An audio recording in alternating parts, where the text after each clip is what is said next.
Hello tout le monde, on se retrouve pour une nouvelle vidéo qui va encore une fois parler de délivrabilité parce que c'est vraiment le sujet du moment en prospection.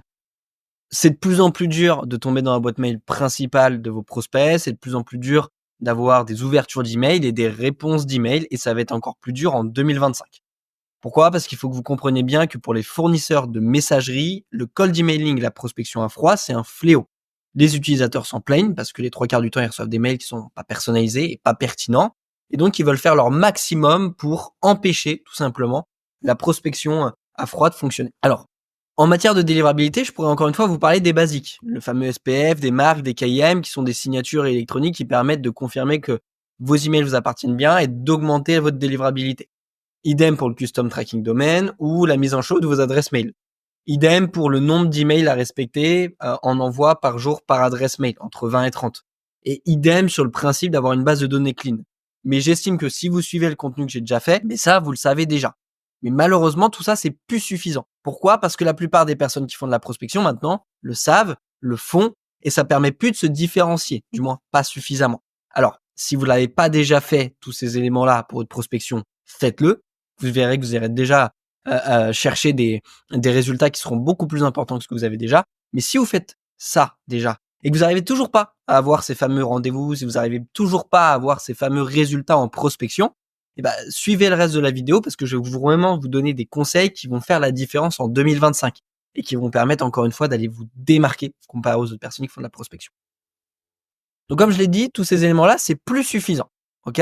Il y a quelque chose là-dedans qui fait que oui, on optimise au maximum d'un point de vue technique, mais on n'optimise pas pour aller tromper finalement les fournisseurs de messagerie. Et donc aujourd'hui, je vais vous donner des techniques pour aller chercher tout simplement plus de résultats. La première technique que je vais vous donner, c'est ce qu'on appelle le text only.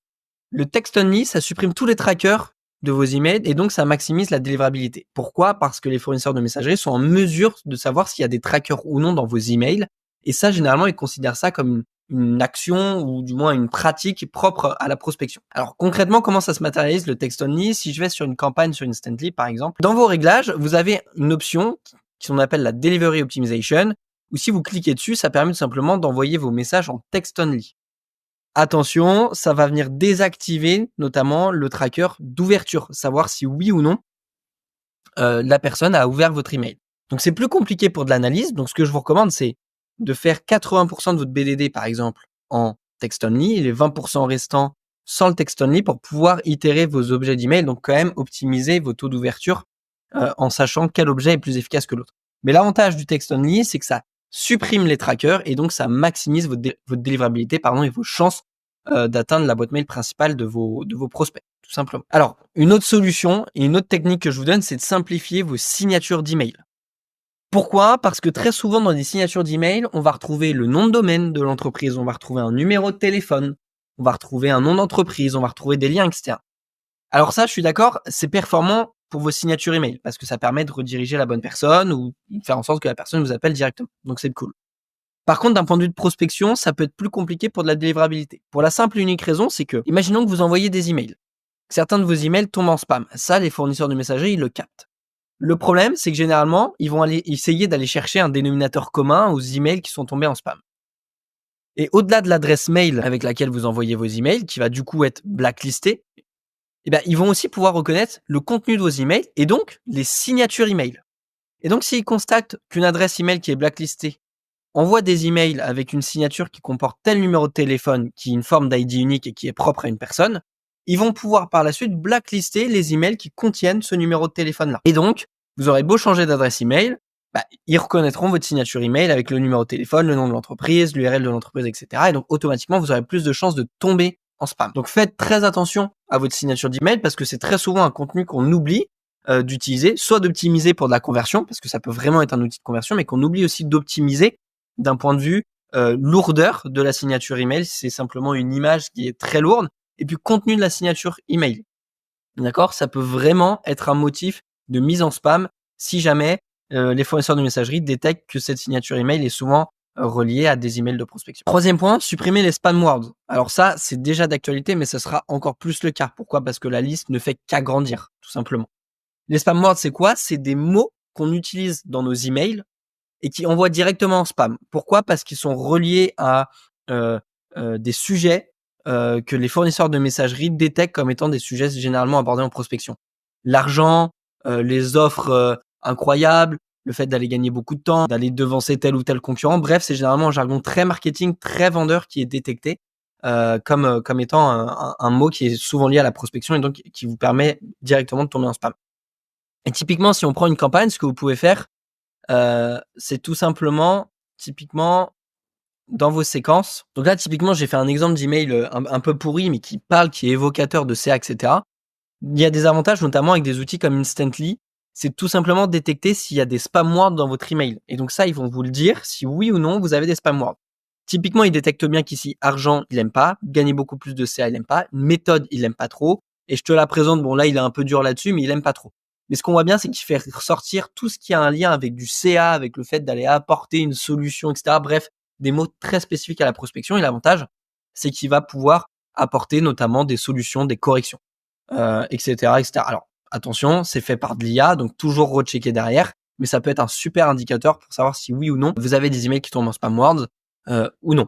Dans tous les cas, dans la newsletter que j'envoie très prochainement et à toutes les personnes qui sont abonnées justement à la newsletter, vous aurez une liste de spam words à ne surtout pas utiliser, mais ça je vous en parle à la fin de la vidéo. Une autre solution, c'est d'utiliser aussi du multi-campaign. Pourquoi? Parce que si vous faites attention et que vous traquez ce qui se passe un petit peu sur vos campagnes, il y a beaucoup de personnes qui détectent que les premiers emails ont des meilleurs stats que les derniers.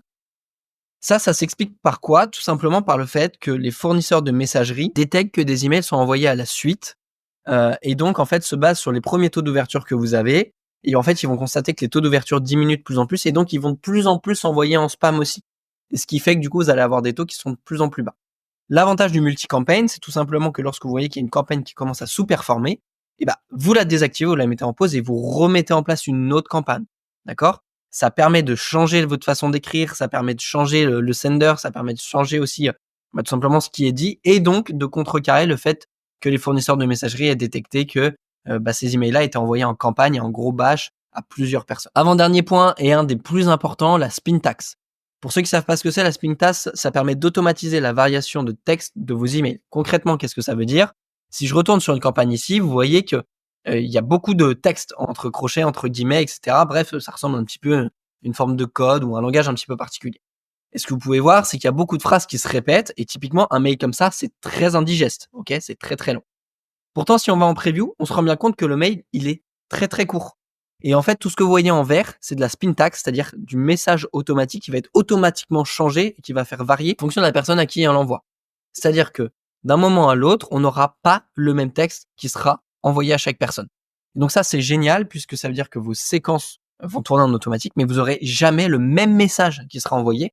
Et donc c'est beaucoup plus compliqué pour les fournisseurs de messagerie de détecter que vous envoyez des messages de prospection. Donc à partir de maintenant, n'hésitez plus. C'est une obligation. Une fois que vous avez écrit votre message de prospection, mettez en place de la spin tax, c'est-à-dire des variations pour chaque phrase, chaque mot, chaque groupe de mots, et ça va vous permettre de tomber beaucoup plus facilement dans la boîte mail principale de vos prospects. Et puis le dernier point, c'est l'évolution des copies. Alors l'évolution des copies, il est pas mal en lien avec le multi-campaign et le spin tax. C'est tout simplement qu'à un moment donné, les fournisseurs de messagerie, ils détectent quand il y a les mêmes messages qui partent tout le temps, d'accord, structurés de la même manière pour dire la même chose, pour contacter les mêmes personnes. Et ça, ils le pénalisent puisque sur une activité plutôt classique, on n'a pas souvent l'occasion de faire ça, ok. Et donc le fait de faire évoluer vos copies directement dans vos campagnes, modifier des éléments, modifier les tournures de phrases, etc., ça va vous permettre de tromper les fournisseurs de messagerie.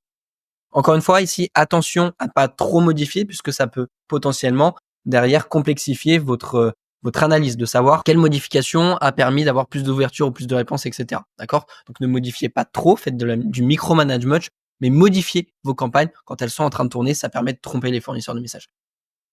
Voilà les principales recos que j'ai à vous donner sur le fait d'optimiser votre délivrabilité, au-delà de tout ce que vous avez à faire au préalable sur votre infrastructure. Si vous faites ça, vous allez avoir une meilleure délivrabilité, c'est sûr et certain. Qui dit une meilleure délivrabilité dit un meilleur taux d'open rate, donc de taux d'ouverture. Plus de taux d'ouverture dit plus de messages visibles par vos prospects et donc plus de chances d'avoir plus de reply rate, des taux de réponse. Qui dit plus de reply rate dit plus de chances de prendre des rendez-vous et donc plus de chances d'aller chercher du CA avec la prospection. C'est mathématique. Si vous mettez en place ces recommandations, vous aurez du résultat en 2025 parce que vous allez faire ce que même pas 1% des personnes qui font de la prospection font. Donc vraiment, concentrez-vous sur ce micromanagement sur ces modifications parce que ça peut vraiment vous permettre d'aller chercher des résultats différents. Typiquement des taux d'ouverture aux alentours des 20-30%, aller chercher des 70-80% d'ouverture. Et idem pour des taux de réponse beaucoup plus importants. Si ça intéresse, j'entretiens une newsletter toutes les semaines dans laquelle je vous donne les meilleures astuces, les meilleurs tips en prospection à suivre. Des choses que je mets en place directement avec mes clients, des choses qui sont issues d'analyses de marché. Bref, tout ce que vous avez à savoir pour devenir ultra performant en prospection en 2025. C'est parfaitement gratuit. C'est envoyé tous les dimanches à 18h. Donc, si ça vous intéresse de la rejoindre, je vous mets le lien en description. Et ça, si vous souhaitez faire auditer votre système de prospection, si vous savez que vous avez des choses à améliorer, mais vous ne savez pas par où commencer, je vous propose de réserver un call pendant lequel on viendra échanger sur ce que vous faites, sur les bonnes pratiques, sur les mauvaises pratiques que vous avez et sur lequel je vous donnerai des recommandations. Au pire des cas, vous partez avec un plan d'action. Et dans le meilleur des cas, si ça vous intéresse, qu'on sent qu'il y a eu un bon feeling et surtout qu'il y a matière à, eh bien, on pourra commencer à travailler ensemble pour 2025 et faire en sorte que l'acquisition soit votre force sur cette année et aller chercher beaucoup plus de perfs. Merci à vous et on se retrouve de l'autre côté.